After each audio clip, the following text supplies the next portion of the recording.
Hello and welcome to another edition of Video Games to the Max.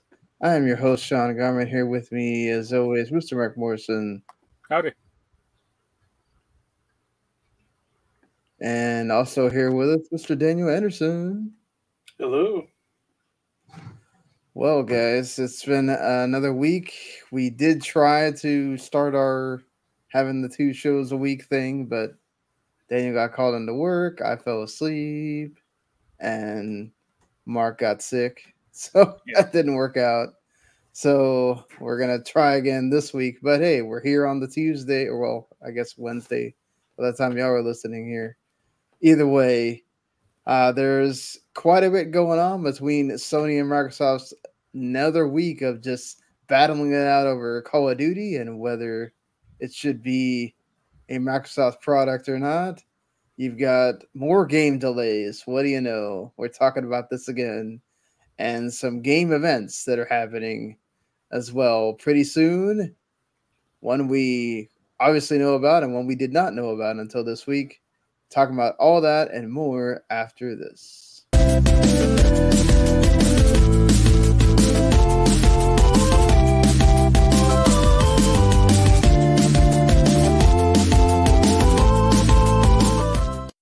You are listening to Video Games to the Max. Well, before we get going, might as well get the housekeeping out of the way. If this is your first time listening or you've listened to us many times before, we appreciate you always. And you can always go and subscribe on either YouTube. Just go find the W2 Network channel, subscribe there, ring the bell, get notifications of whatever we have a new show. And then, of course, you also get our other stuff, which between anime with Talk to Keiki or all the entertainment stuff with Rattlers and Broadcasting, you pretty much get your whole entertainment fill there with everyone. And then you can go subscribe on the podcast side. Anywhere there's podcasts, we do come out on there on audio form, so you can listen to us that way if you don't like watching on video. I will say again that the video version comes out a little bit faster than the audio version, so subscribing on YouTube gets it to you a little bit faster if you're all about making sure things are current and fast in your life. So anything going on with you guys here before we get talking about some news? Nope. Nothing at all. Okay. Well, Just working. Yeah, that's it for me. Working, playing Xenoblade, and Xenoblade Chronicles 3, and that's it. Well, I don't know if there's really that much more for me to talk about when we get to the playing game section, but we'll see if I can come up with something. Either way, let's get into what has been happening this week, and I feel like it's another repeat week again because we're talking about a lot of the same stuff, just insert different game here getting delayed and insert another statement made by Microsoft or Sony here. So this time, this is starting to feel like that Apple and Epic thing where we just constantly get barbs thrown at one or the other here. This time it's Microsoft, which we have proof from Resident Evil Village, a document that leaked at one point last year showing there was a section of it that showed that there was something that prevented Resident Evil Village from being able to appear on Xbox Game Pass. So Microsoft furthers this with knowledge that they have that Sony makes deals with third-party publishers to prevent games from being on Game Pass, which might mean why we have seen such, aside from all the delays, obviously, why we have not seen that many big third-party games appear on the service this year. Also, Sony took a shot at Microsoft saying that, well, now they could just make it exclusive, and therefore Game Pass would have this incredible amount of subscribers that Sony would never be able to reach with their PS Plus service. So it's anti-competitive to have Call of Duty be a Microsoft product, Xbox product. And Microsoft then, went on to say that it doesn't make any sense for them to put Call of Duty only on Xbox platforms and PC, because then they'd be losing out a lot of money from all the people that have PlayStation games or PlayStation consoles that are benefiting from having Call of Duty there. So sorry about my bulldog going nuts here. So I apologize. This is her time to get hyper, apparently at 1:00 in the morning. Anyway, is there nothing here, or what do you think? I mean, if Microsoft actually thinks that way, that they're going to keep it open, they should sign a legal document saying that. I mean, they could, right? Because if that's what one of these courts. The question is, will they? And that's the answer. If no. One of these courts, I think if the FCC or somebody said you need to make some kind of legal binding agreement that says for the life of whatever Activision Blizzard, you have to make Call of Duty multi-platform, then I think they would, to make the deal go through. Yeah, and then the next day they just dissolve Activision Blizzard as a company, as an entity, and absorb them into Microsoft. There are rumors that they're actually possibly doing that as far as the Activision name, because it has so much bad blood right now that they may just not use the Activision name at all. It's not like Activision didn't do it last year with Call of Duty. Remember, they tried so hard not to put Activision anywhere near the name or on the box or anything. So it's possible they could do that, but Daniel, I think that why couldn't this be another Minecraft? Why couldn't this just be Call of Duty is multi-platform and that's it? I'm sure it will be. I think this is just Sony trying whatever they can do in a court of law to slow down or stop the purchase. Because here's the thing: if Sony's so against having games only appear on one platform, you got Final Fantasy, all the Square Enix stuff they're getting, and Sony first-party games don't come out on Xbox. So how is that any different than what Sony is doing themselves on either games they make or companies that they reach deals with? It's the same thing, same type of thing. This is just trying to throw out to try to slow down the merger, which I don't think is going to happen. But hey, you got the lawyers, you're paying for them anyway, so you might as well throw something out there and see if anything sticks. Mark, but doesn't it go to show that they allowed all the other third-party companies to make statements, and the only one that had a problem that made statements was Sony? Yeah, because Sony is the one with the most, money or most fight that they have to have. Right. The Sony is the one that has the most to lose here. Yeah. So, well, they're also the main direct competitor to Microsoft and Xbox at this point. Yeah, I don't know. I just think that yes, they legally have a binding agreement that makes it to where they have to do this for 3 years. But I'm at the point where I agree kind of with Microsoft in that, and I think you said this at the beginning as well, Mark, when we first talked about it, was it kind of doesn't make sense for them to make it exclusive, because look at all the money they're going to lose out on if they just leave it on PlayStation. They should also say, Sony should also say, we want Call of Duty, and also we want all the Bethesda games. And then see how well that tracks. Do they really? I don't know. There's still, we have to see, because we haven't had an Elder Scrolls game, we haven't had a Fallout game come out yet. We don't know about Wolfenstein 3 because technically that's a series, right? So technically Microsoft could say, well, you could play the rest of the series on PlayStation. Why will you take one game that you can now not play on PlayStation?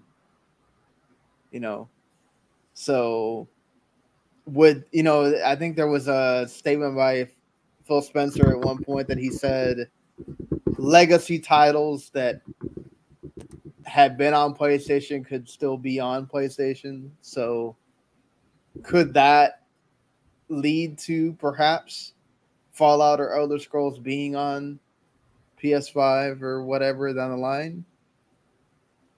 Who knows? But I understand the point of taking some of these Bethesda games and making them exclusive to your platform, because you got to have something that brings people into Game Pass, right? I mean, what's the point of paying all that money if you don't do something with it? Well, even if you don't make them exclusive, but you put them on Game Pass, if you have an Xbox Series, whatever, and you have a PS5, which one are you going to play the game on? The one that you have to pay $60, $70 to play it, or the one that you're able to play it for free if you're paying for Game Pass? Yeah, that's the truth, right? Sony even says that in their statement as well, that they don't want to see Call of Duty show up on Game Pass day one because it would severely inhibit them as far as, well, this can make people buy Xboxes because they can get the game essentially for $15. Yeah, and I don't you can't see, do that. Yeah, I mean, Sony's doing the exact same thing in the opposite direction. Just, I mean, when are we going to see the Final Fantasy VII remake on Xbox or on Game Pass? I mean, it's the same thing. It's just Sony doesn't officially own the company. But you look at Spider-Man. I mean, any of the Sony first-party games, they're not coming out on Xbox. So how is that any different than what Sony's saying Xbox could do? I mean, you have any? Yeah. The difference is, like, most of those franchises started off as non-exclusive franchises, or they weren't, Xbox just bought them. It's not like they grew them, internally or anything. I mean, yes, I would never expect to see Halo on a PS5, but Call of Duty, yes. And I don't think Microsoft would make it a first-party game just because, or Xbox exclusive game just because there's like you said, there's too much money out there to make by putting it out on the PlayStation. The only thing you might see is that the Xbox might go back to getting the updates or the new maps or new material first, but who do we send? I mean, that's bounced back and forth over the life of the game anyway. Yeah, that would definitely You're running the trailer audio. Oh, I am? I'm sorry. I am not hearing that at all. Thank you. I mean, it's the same thing that, like, Steam and Epic go through, the Epic exclusives, and then they come out on Steam like a year later or 2 years later or whatever. Yeah. And it's done there also. Yeah. That's one of those things that, like, well, it does get people to make a decision somewhat of, well, I'm going to get it on this console because I know the DLC is going to come there first or whatever. But I can kind of see what Sony's saying, in that you will get people that decide, oh, hey, look, this is on the... Because here's the thing, it's not necessarily, I think, this Modern Warfare 2 that's coming right now, but say the one next year, right? Let's say that by then Microsoft has the... Well, 2 years from now. Well, okay. Not this the next year. one. The next one 2 years from now, right? Well, even this one, but let's say later on down the line. Microsoft now has that dongle that you can buy that allows you to basically have Game Pass on your TV without having to have the console. Well, guess what they can slap on the box for the dongle? Play Call of Duty here on Game Pass. And then, oh, hey, oh man, look at this. You can play Call of Duty on this thing, and it costs $100 compared to $300 or $500. I mean, that'll make people go into that ecosystem quick. that perhaps don't have an Xbox or, didn't plan on getting an Xbox. And then, hey, you pay your $15 or you pay for the family plan or whatever, and you get Call of Duty and you don't have to buy a PlayStation. I mean, isn't that kind of, obviously this is part of the reason why Microsoft is buying this Activision, but it doesn't Sony have a point there, I guess, that you could drive up subscriptions to the point where there's no way anybody's going to catch that. Or do you think it won't matter? People will just buy whatever they want and it's not going to make a big difference? That one? I think people are going to buy the game on whatever console their friends are playing it on. Yeah, fair enough. Yeah, I mean, with crossplay becoming so much of a bigger thing nowadays, I feel like that line is sort of blurring now. I mean, your pie in the sky idea of like, just buying a dongle that you can play Xbox games off, that's at least like 10 years off. They're making that dongle right now. What are you talking about? Yeah, but if it's going to actually... They've made a bunch of stuff that has never, look at Kinect. That app works right now on Samsung 2022 TVs. But you need to have a very good internet to have it run, right? Right, but I'm not talking about playing with somebody, far off. I'm talking about, let's say most of you people have decent enough internet for it to run. And what happens if Xbox Live goes down? Then you're sitting with a TV. I mean, you're screwed with Xbox Live going down if you have the console. Yeah, but you can at least play the single player or play the game. Well, not an Xbox, but a PS5 you can. Yeah, I was about to say Xbox. I don't know if you can, because even single player games at some points don't work. I think you have to go completely offline. Like, you have to make it to where the Xbox doesn't try to detect that you don't have internet in order for it to work. And then there's some games that are, let's say, like, I can't play FIFA at all because it has to connect to the internet in order for it to load the EA server. And if it can't do that, it will not load the game. So don't you understand that's like a bad system? No, I'm not saying that's a good system. I'm saying that's what happens. I mean, you shouldn't be buying FIFA to support that garbage like that, or you should buy like the so last. I shouldn't play FIFA at all because buy the last they FIFA decided that to didn't have that. I don't even know what the last FIFA was. They didn't have that. That's the point. EA's done that for so many years now. I mean, that's just the world that we live in right now. I mean, like, look at all these streaming services that exist. They don't work without the internet. I mean, unfortunately, we are getting into a bigger and bigger digital footprint to where we're not getting how many physical movies come out now? Most of them, except not on streaming services. No, not most. I mean, there's a lot of movies that are not getting made, like, even in the HD, what is it, that the one that's supposed to the 4K HD or whatever? Yeah. They're not getting made in that. Why? Because people aren't really buying the physical discs that much anymore. So there's a point to be said. Do a lot of music CDs come out in actual physical albums anymore? I mean, because pretty much everything goes on Spotify or one of those services at some point. So gaming is kind of like the only thing right now that's still kind of pushing against it.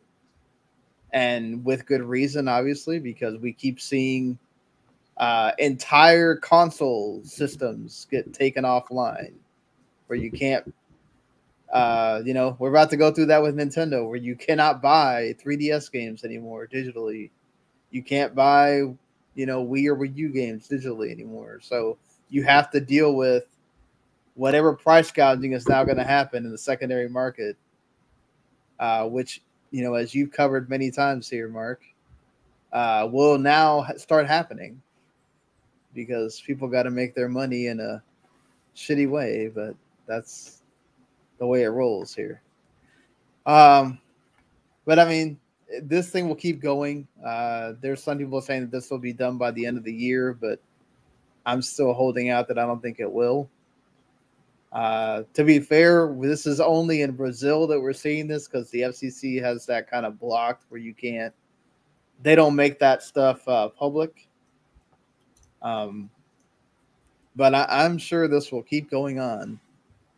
So we'll have to keep talking about it, but it is something that's happening. So speaking of PlayStation, though, which I'm sure, Mark, considering how you feel about other companies having launchers, PlayStation perhaps may also have their own PC game launcher. I mean, I imagine this will just be like for like emulation stuff or retro stuff. I mean, this has been found within files of Marvel Spider-Man Remastered. So, yeah, I'm sure if they ever have a launcher, it'll just be like, hey, you can also register Spider-Man on here, and download Wild Arms for the PS1 on your computer as well. Yeah, hopefully they don't have to do the thing where you have to run everything through the launcher. Or it'll just be like the Rockstar launcher. I mean, it's already on Steam. They're not gonna like stop selling it on Steam and only put it on this thing. Oh no, I don't think they would do that. They definitely know that they'd be losing money if they don't put it on Steam and the Epic Store or whatever. I don't have a problem so much with the whole the other part of it, because you see it with Xbox, where you have to have an Xbox account in order to be able to get certain things. Like if that's the way you're going to make it to where I can transfer my PS5 or PS4 save to my PC, I think that that's fine, because that really should be a thing that's available, quite honestly. If Xbox can do it, Sony should do it as well. Yeah, I know that most people that are buying the PC game, it's because they don't have the game already. But for the people that do double dip, they should be rewarded with being able to use their save on the PC version. That's just me, though. Doesn't that kind of disinhibit you from playing it again? Not necessarily. What if it has a new game plus, right? And you want to start that on the PC? Or you just want to see it on the PC. Yeah. But you don't want to start all over. You want to,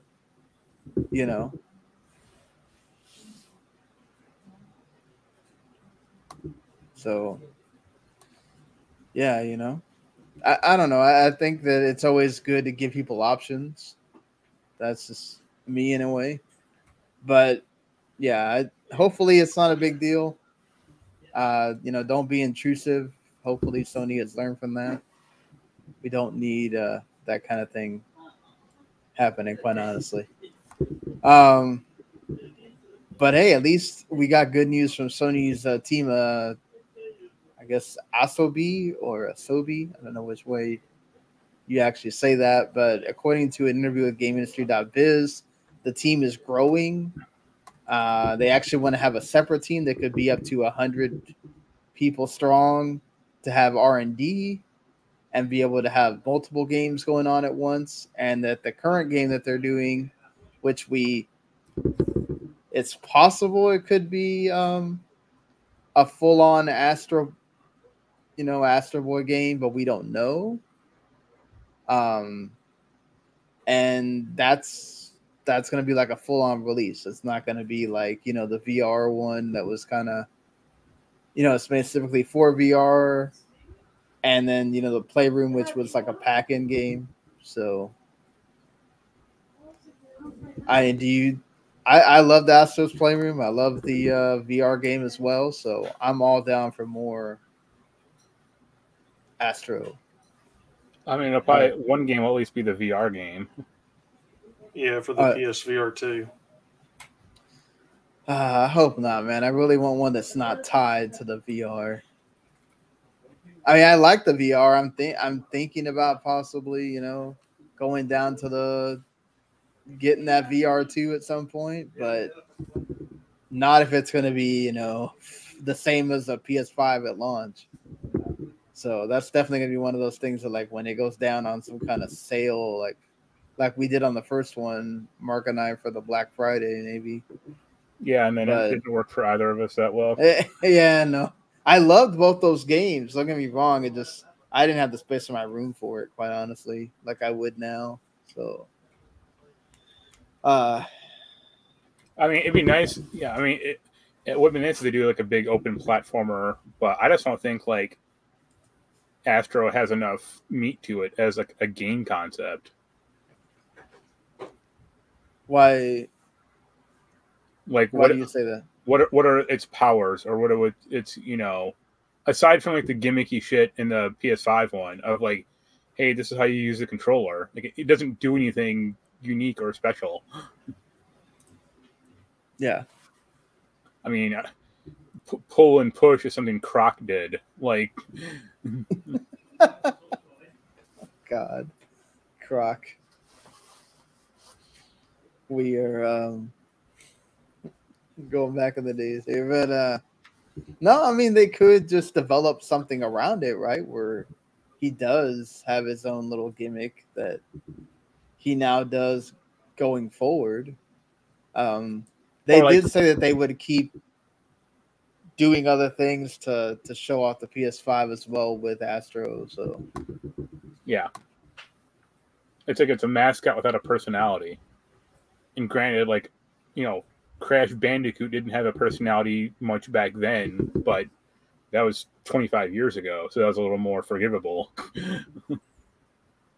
Well, this might be the start of them trying to give him a personality. Right, yeah. Or, something. Like, but, I mean, he's also kind of like Kirby. He doesn't really talk, so. Yeah, but again, Kirby started on the Game Boy. Like, that was a lot more forgivable back then.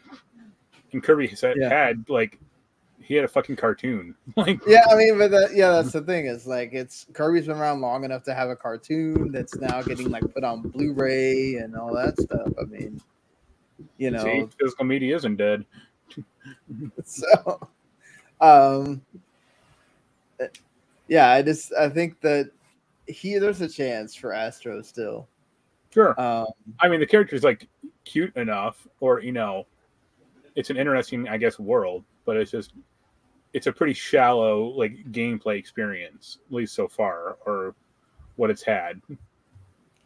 Yeah, it'd be different for them to really have like a Mario kind of concept of, we have, let's say, like 6 worlds that you're going to, and they're fully fleshed out, not like Playroom, like you said, where it's an hour at the most in there, and then you go to the next one. Or it has to be this, I would think, at least the equivalent of like at least a $40 experience or something, right?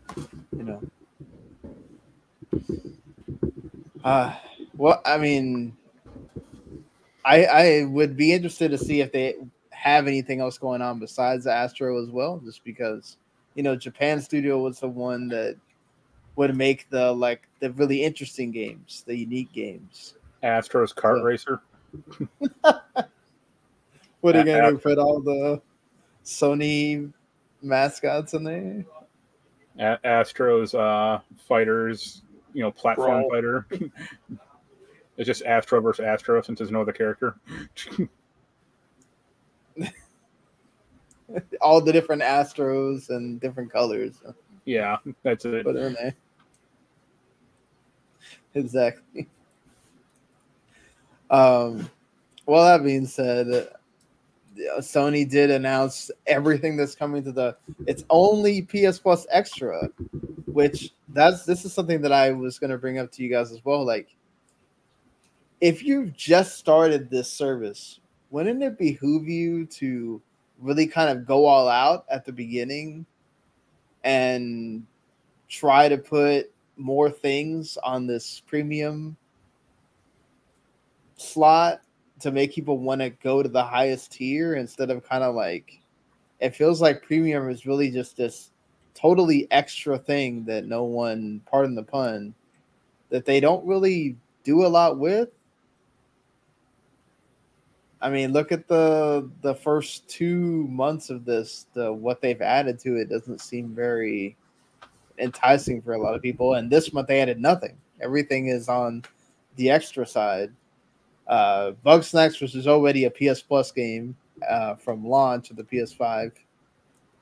Dead by Daylight, Everspace, Metro Exodus, Monopoly Madness, Monopoly Plus.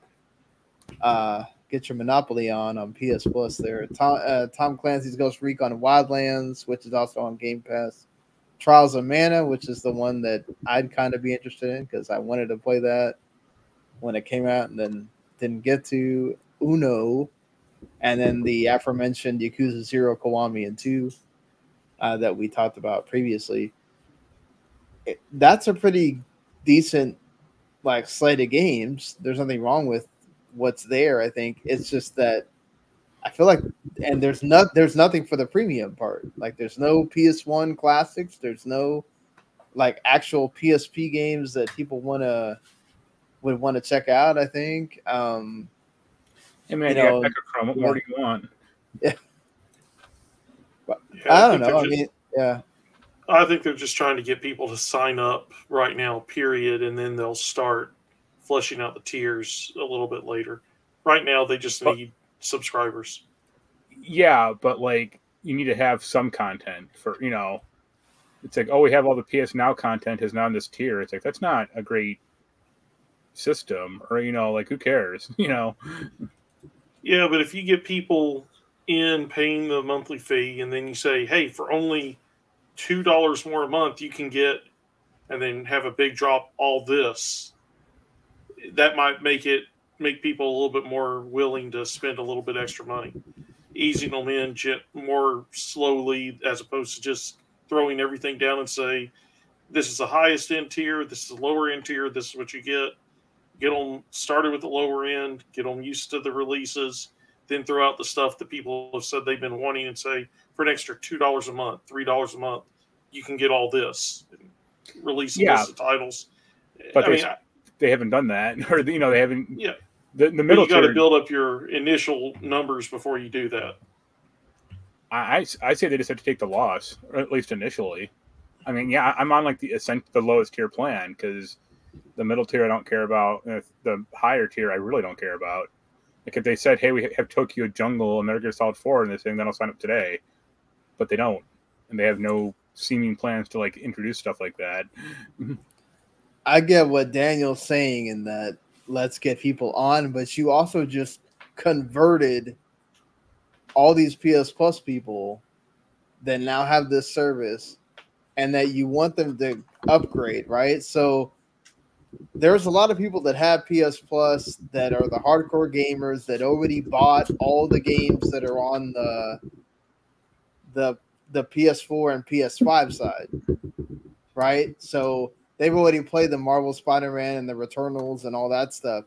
So they might look at the premium side and say, oh, well, here's all this stuff. I mean, they do have a lot of stuff there. I'm not saying they don't. They do have a lot as far as what was already on PS Now before with the conversion. But I'm just saying anybody that's looking at it and saying, well, I don't need extra because I already played all those games, but the premium stuff, I want to go back and look at the old games. And then you have these games that are getting added that are enticing to oh, this just got added. Let me go and play it. I mean, for all the crap we talk about Nintendo, at least they have a monthly kind of cycle with one 64 game getting added that's actually worth a darn. I mean, they just added Wave Race, one of my favorite games from the 64. But is that going to entice you to pick up that service?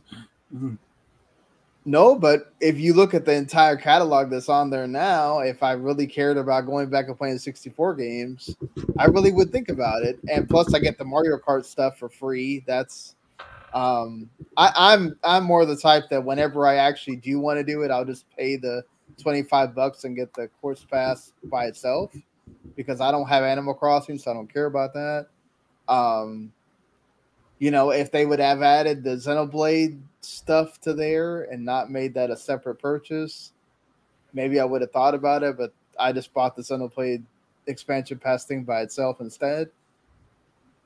Like, I'm more of the, if they ever add, say, like GBA games or something to that effect, or even GameCube games, I might actually go on the service because it's like games that I didn't get to play or whatnot. But I don't know that I want to pay $50 to have a nostalgic run with Wave Race a couple of times and then not play it.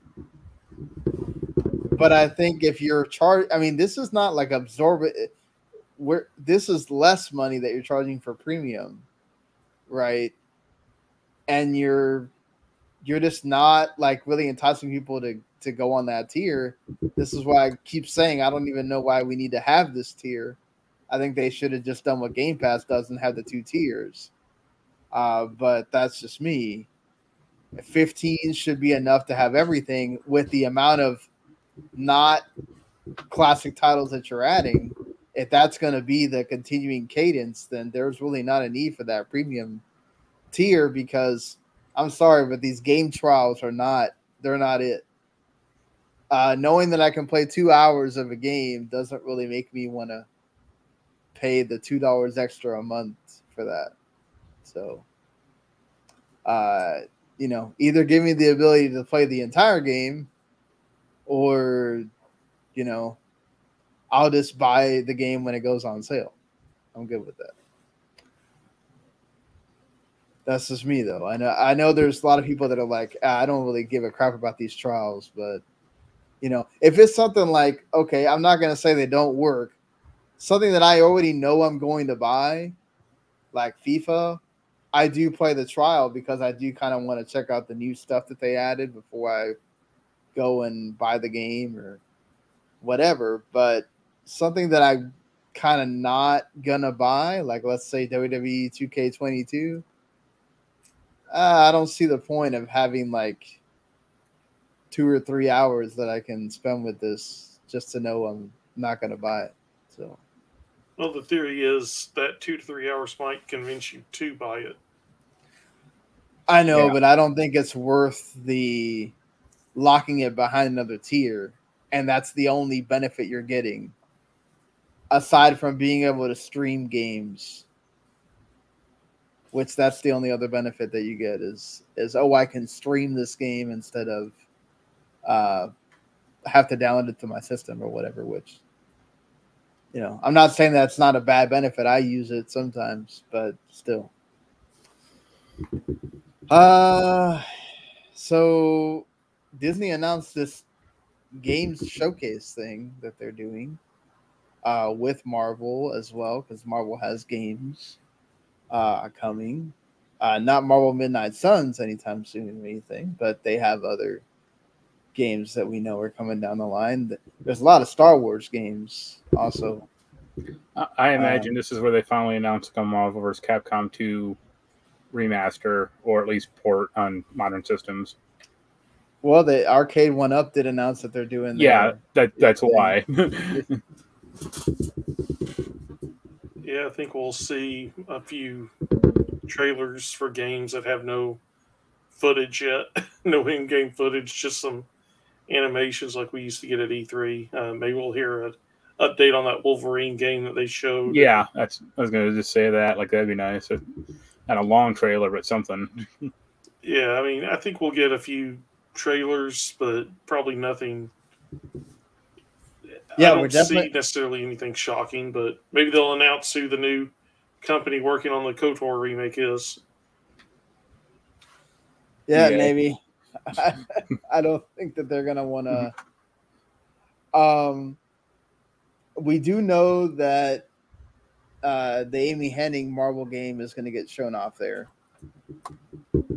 So that's a positive, because we really don't know much about it at all, other than it's going to be like a narrative-driven game. So it's cool that we're going to get to see something about it at least.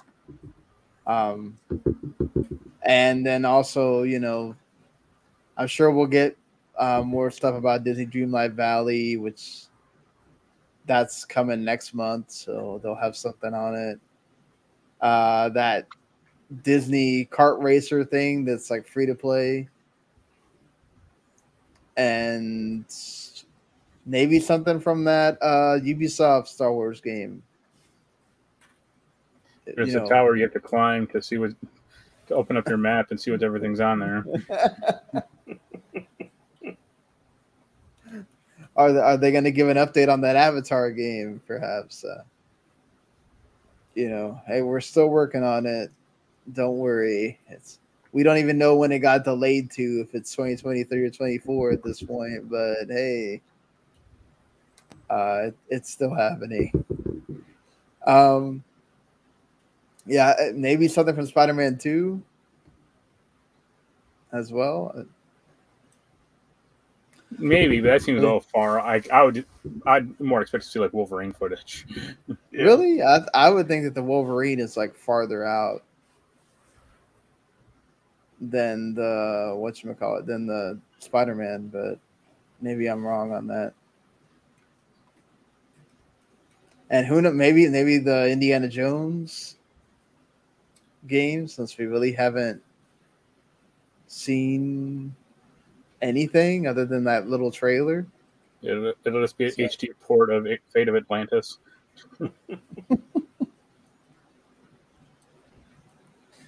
Yeah. I mean, are y'all like excited about this thing getting announced, that they're getting their own showcase? And nope. Or not really? Okay. Not unless John Drake is hosting it, then I'll be on board. Well, we already know Blessing from Kind of Funny Games is hosting, so yeah. I was just gonna say, for me, I want to wait and see what actually gets announced before I know to be excited about it again. I mean, right now it's either going to be really underwhelming, or we're going to get one or two things we didn't expect. I'm kind of, before I get excited, I want to see what happens on the first one. They're gonna bring back Disney Infinity. That would be really weird. It would be awesome. Unless they're gonna make it like all digital or something. They should. The Steam version is actually really good for that. You think we'll get anything Kingdom Hearts related? Hell no. It's at least 5 years off. The way Square Enix has got like this schedule down, maybe it's not 5 years off. Where like they have everything kind of going at a good cadence right now. I mean, if they do, they'll show like a probably slightly different trailer than they showed already, and it'll upset the foot fetishes even more.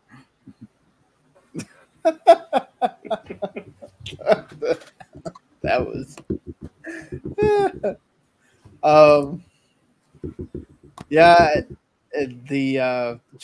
I bet we're gonna see something from the Jedi Survivor for sure. Yeah. Yeah. Find out they got the lead again.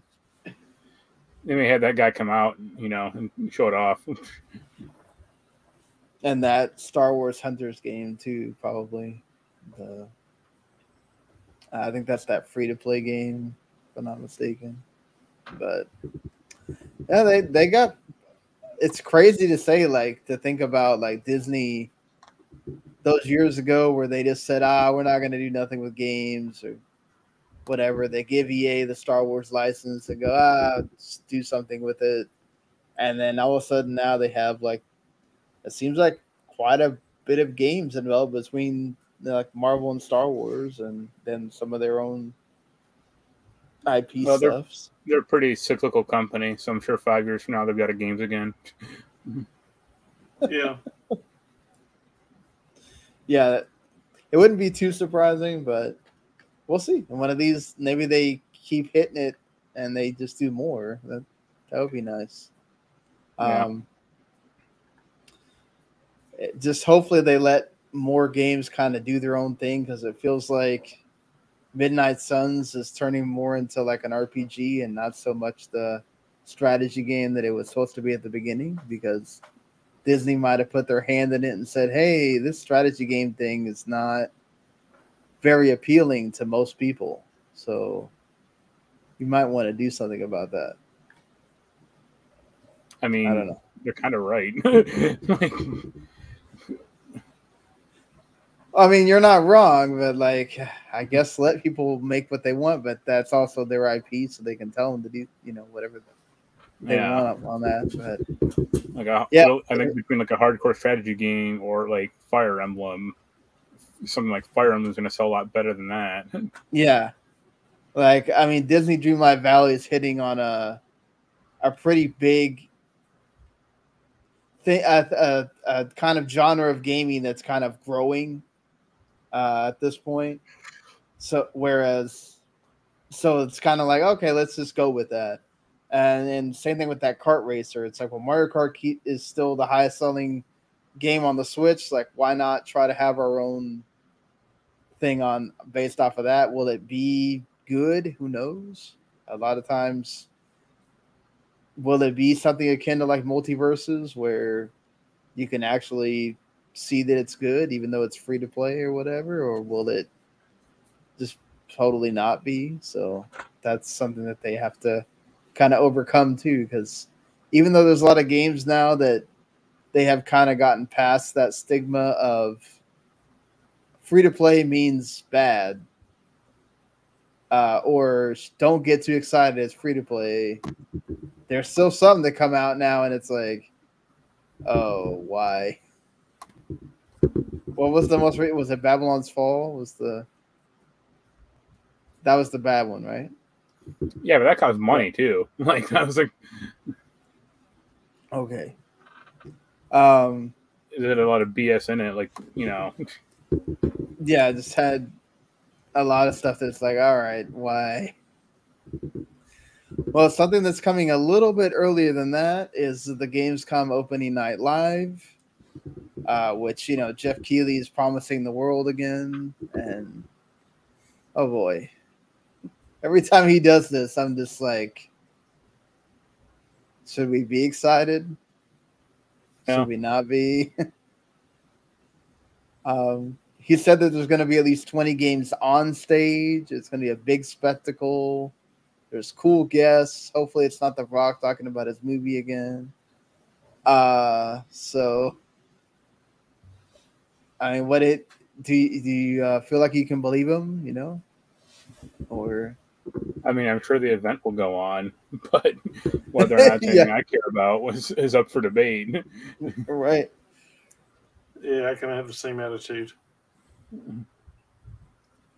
I mean, I hope that we get some like neat surprises or whatever in here, but I mean, that Summer Games thing didn't exactly blow anyone's hair back, Like technically, he did like kind of temper expectations with that. He said, listen, all this stuff is known games. There's nothing like huge. But then it was like, man, this was really a whimper. There was no huge announcement. There was no like one more thing. It's like, the one more thing was the Last of Us remake being converted. It was like, this is a game we already know exists. And that no one really cares about. Well, people obviously care about it because I feel like every week on Twitter for a while, it was like conversation. So yeah, mostly just people shitting on it or just going, why does this exist? Exactly. So, the HBO shows why it exists. I don't think we need to keep like mentioning that, but apparently we do. I'm just glad that it's happening like on a day where I'm off work so I can watch it. But I will keep my expectations down for this because we've been let down before, or it starts to drag after a while because he is saying this is going to be 2 hours with a 30-minute pre-show. Geez, I don't know. That's kind of long there. Yeah. But all right. Did either one of you see anything from this THQ Nordic showcase thing?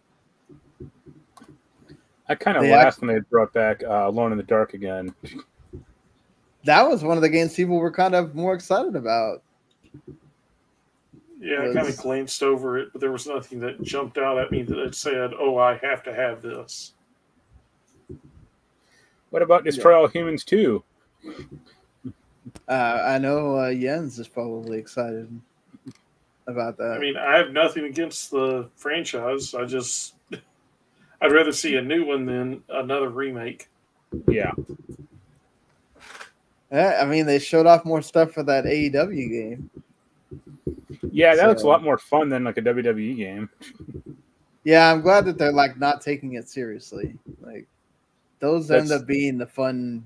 That's the correct way. Like, because it's not a goddamn sport. Like, right? Yeah, like All Stars is still one of my favorite ones because they didn't make it serious. Yeah. But they put a lot of stuff in it, and they didn't make it like try to monetize it like the freaking 2K one that just completely took me out of everything because it's like, oh yeah, they totally want you to just buy everything here. And yeah, I don't want to do that. I'm sorry. I'm not spending all this money on this game. I mean, I think it's cool that Alone in the Dark's coming back. I mean, here's the thing: is like there's only been one good Alone in the Dark game, and that was the first one. Right. And they've kept trying to bring it back, or and it just never works. I mean, it's got some good people behind it. The Mikkel Hedberg. Yeah. He's from the Soma games. Guy Davis is doing the monster designs, so it could be good. They didn't show a ton of gameplay, but that recreation game looks pretty good. Yeah, because it looks like Burnout mixed with like Trackmania. So like it's basically like Wreckfest, but we're creating stuff instead of destroying. Well, like Wreckfest actually is like just a pretty straight racing game. It just has like good physics or like a good crash engine. Yeah, this is like you're like racing in the goddamn sky or like doing loops and crap like that. That sounds. And then awesome. Also like crashing people off like the rail or off the track and stuff like that. So yeah, I mean, it's nice to see THQ Nordic doing stuff with all these IPs that they own now. Well, that Saints Row game comes out in like a week or two. Yeah. Well, that's what, Devolution or Deep Silver or whatever. Isn't that THQ? Yeah, but they like try to keep that one separate from the THQ Nordic thing for some reason. Like, a whole, it's not part of, like at least on the PR side, it's completely on a different team than say all the other THQ Nordic stuff, Yeah, that isn't THQ. That's Cock or Play On, or whatever the fuck they're called now. Yeah, Play On, yeah. No, it's not Cock Media. It's Coke or Koch, whatever the hell it was. Thank God they changed it to Play On because it's much easier to know how to say that name than whatever the hell they wanted you to say before. So, are you going to pick up the Saints Row? No. Game? No. I mean, we probably won't get it for review, and then also there's like a really negative buzz about that game personally, that I've seen. Yeah, I agree with that. That has been very negative. I haven't anybody that's. I think I've heard people making more jokes about I'm procrastinating playing that game than I am like, oh, I'm excited to play this game, which that never really bodes well.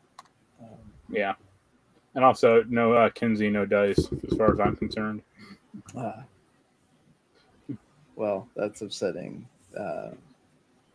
They're here. Well, anything you guys want to talk about, whatever entertainment stuff, or either of you watch Sandman yet? No. No, I was watching. I finished up the Westworld season 4. So that's one that I think I'm going to start that next Sandman. Good. Is it good? Yeah. Okay. Like, so somebody like me, I haven't seen anything about it other than people praising it. Like, what is it about? And it's pretty fragmentary. So I mean, the main character is a king of dreams, and he just Okay. kind of has different stuff going on. All right, fair enough.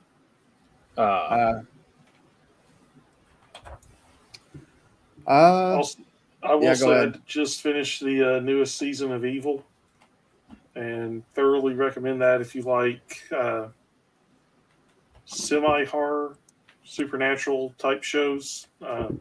Yeah, I mean, no real jump scares or anything, but it's a lot like X-Files in the early days where you're left wondering, was it really supernatural or was there a scientific explanation? Which one was it?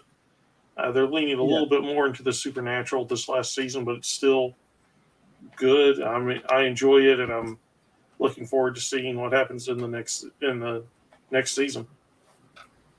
I don't watch it, but I just like Michael Emerson, so I'm happy he's getting some work. Yeah. I think I mentioned it last week. I've really been enjoying the season of that's starting next week. Westworld. I thought it ended really well. There's some really cool stuff that they, kind of play off from the beginning to the end, and it works awesomely. So we'll see where they go with this. I think season 5 is supposed to be the final season. So yeah, let's see what happens. I'm kind of excited, but yeah, they did. I mean, yes, they had a lot to. They didn't have to do much to do better than season 3, which was like kind of like a sour note. But man, right. Yeah, this season was really damn good, and man, I love the world that they used for this, and like how futuristic and cool it looks. Like, yeah, they did a great job on that end, and I think all the big main characters kind of get their moments as well. So yeah, they did a fantastic job, and now I'm kind of like lukewarm on the House of the Dragon thing starting next week, but I'll probably watch at least a few episodes and see how it goes. Having our boy Matt Smith in there helps out. So as the one notable actor or one person you care about. Well, I mean, I don't think they wanted to pay all these people, a bunch of people, to be in this, and then they got to see if people are able to kind of still get over the whole shock of the Game of Thrones ending. So we'll see if they can get anywhere near the heights of what they used to be as far as that goes. Yeah. Anything else here before we exit for this week? You're just playing whatever. Yeah, I'm playing Xenoblade Chronicles 3. I feel like every week we get in, I've gotten 20 hours in further. That's the case this week. I'm in the middle of chapter 4. I think I'm getting to the point where the story is really starting to get going. So enjoying that. Just keep doing all the side quests because they're really good. The hero quests are really good. Yeah, and I keep finding more and more things about the world and exploring, and that stuff's fun too. So yeah, I will keep praising this game until I'm done with it, because it still has not done anything that makes me go, I don't like that. Everything, I think this is different. Like, I really liked Xenoblade 2, but I fully admitted that game had its problems and didn't deserve to be in the conversation of like, oh, this is legitimately a freaking great game that everybody needs to play. Xenoblade Chronicles 3 is legitimately a great game that people, even if you like RPGs and you don't care about the rest of the Xeno series because you go, oh, I don't like that, I didn't like this thing that they did, I didn't like that thing that they did, I definitely think people should give this a shot, because they take everything from 1 and 2 and they just make it all work really well. So that is my sell on Xenoblade Chronicles 3 this week. I'll probably go try out that Dealfield Chronicle demo now that it's there. I've heard that it's a lot more like an RTS. It is not like Triangle Strategy or attack Final Fantasy Tactics or whatever. I heard somebody say it's more like Halo Wars, which is interesting.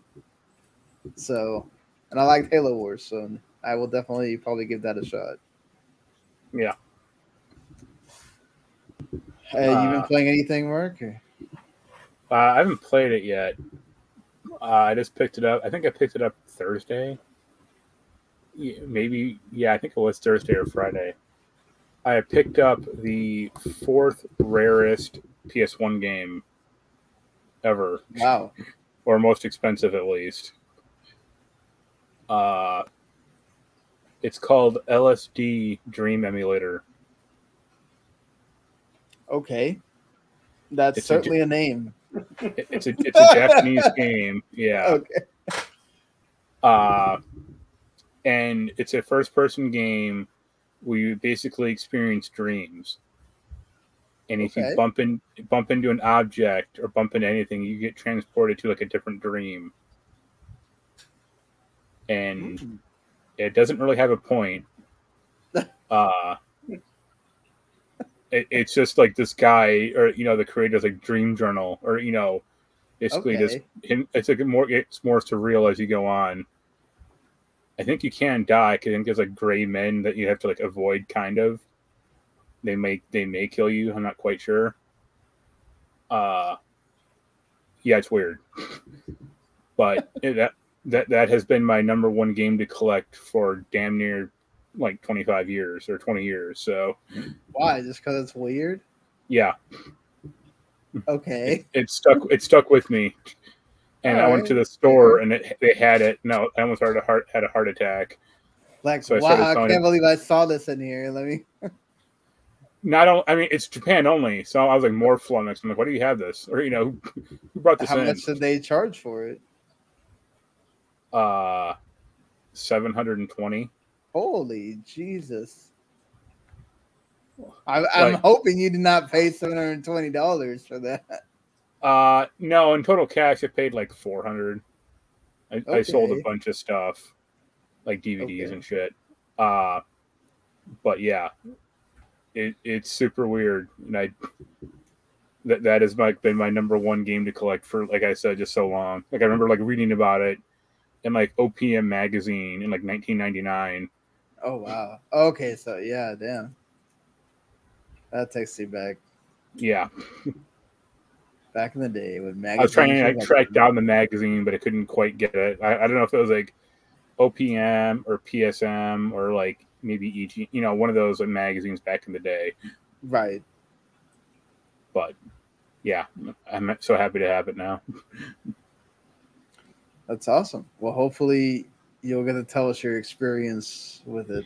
Yeah, someone like made an English patch for it, so I got to download that and like burn a copy. Oh, okay, yeah, because you said it's Japanese only, so yeah, you get the fan patch there. Well, Dan, you been able to play anything, or? No, I've been working way too much, and Sunday's my 40th birthday, so I've been prepping for. Oh man. Prepping the house for people coming over. So, well, happy birthday! Time to break out the Atari 2600. Hopefully, between now and then, I get a chance to relax and play some games before the insanity of people coming over happens on Saturday. But we'll see. Plenty of time for something else to pop up. Yeah, that's true. You get called into work again. Yeah, that was fun. One person tested positive for COVID on Wednesday night. Well, Thursday morning after working Wednesday night. And then a second person Saturday morning after working Thursday and Friday night. So. Oh, man. It's been crazy. Yeah, we just went through that as well last week where we literally had like almost nobody in the office because 6 or 7 people had got COVID, and I was like, I have no idea how I didn't get it, but thankfully I did not. I don't want to go through that again. That was an experience I do not want to have. Yeah, I've got one more day, and later on today, if I test negative, then I should be good. Well, hopefully we're rooting for that to be the case here. Yeah, I'm really hoping. So far, I don't have any symptoms or anything, so I'm hopeful. Well, while you're hoping for that, everybody can go play Kirby's Dream Buffet. That is out now. You can also play Curse to Golf as well. That's on everything. The RPG Time Legend of Right, which has already come out already on Xbox or PC. You can play it on Switch now. And the Timezia game that Mark talked about last week. Yeah, I'm still toying with that a little, but it's boring to me. That comes out for the three major systems and PC. The We Are OFK game, which I've been kind of waiting for, comes out as well. So I will have to put that on the list to check out once I'm done with Xenoblade. Figment 2 Creed Valley also comes out. And then by the time we're recording on Tuesday, Madden 23 will have come out. Midnight Fight Express, Saints Row, all come out on the same day. So have fun with that, everybody. Watch Saints Row go into get blasted in sales by Madden. So I think that's the excuse about why the low sales figures. Yeah, that'll be the excuse, exactly. Midnight Fight Express, of course, will be on Game Pass, and I've been waiting for that game. It looks really cool, like an isometric kind of beat 'em up game. So it looks neat. Well, yeah, until next week. So we might be around on Sunday. So since you're having the birthday party on Saturday, Daniel, do you know if you're gonna be around, or you're still gonna? As far as I know, I will be around. Okay. Yeah. Now, if somebody has something planned that they're gonna shock me with, who knows? But as far as I know, I should be around. All right. So, yeah. So the plan is we'll perhaps start the Sunday, Tuesday thing this week. And so hopefully we'll have two shows for you, Sunday and Tuesday. If not, for sure, we'll at least have the Tuesday show. But all right, everybody. Until next week, we'll see you later. Later. Later. Bye.